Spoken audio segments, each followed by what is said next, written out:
atrofunda bir bina çöktü.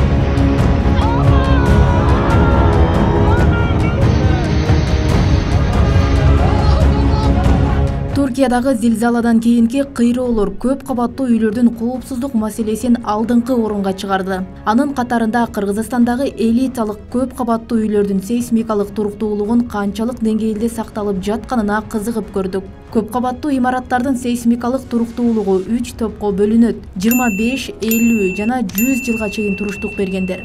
Учурда курулуп жаткан көп кабаттуу үйлөр көбүнчө 50 жылга чейин туруштук берүүчүлөр. Андан кийин көп кабаттуу турак жайдын абалы суроо жаратып калат. Эң негизгиси бардык курулуп жаткан үйлөр 8, 9, 10 балга чыдамдуу үйлөр курулуп атат. Бирок эртең бүрсүгүн кандай болушун биз аны толук кепилдик бере албайбыз. Себеби кээ бир берилген, коюлган долбоордо көрсөтүлгөн нерселердин проектлеринде аны толук аткарбай калганда ошол нерселерге дуучар болушубуз мүмкүн. Айтайлык бетонду туура эмес кабыл алып коюшу мүмкүн, арматураны туура эмес коюп коюшу мүмкүн. Алардын ар бир жайгаштыра турган өзүнүн требованиясына жараша, синипке жараша жүргүзүлгөн болсо, анда биз кепилдик бере алабыз. Ошого окшогон учурлар болбой калганда гана жер тирөөлөргө ошол турактуу үйлөр жооп бербей калышы мүмкүн.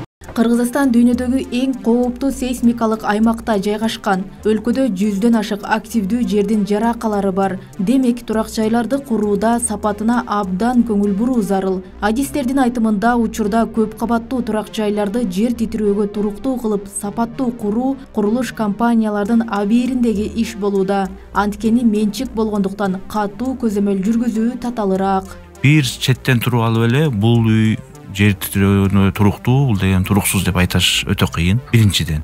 Экинчиден, сиз сапат жагын айтып атасыз. Ошол сапат жагын көзөмөлдөө маселелерин айтып атасыз.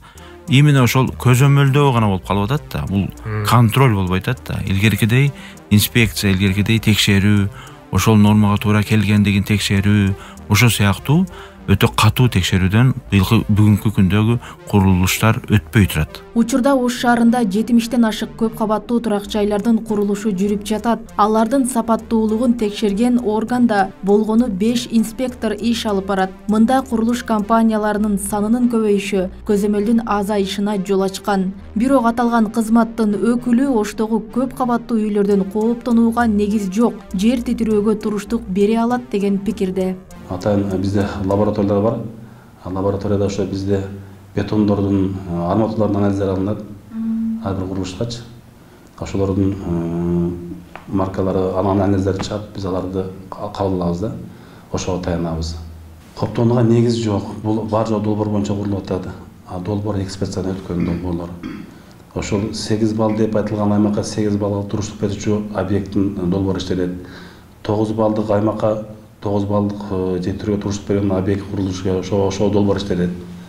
Баары жок ошол долбоордун негизинде курулат.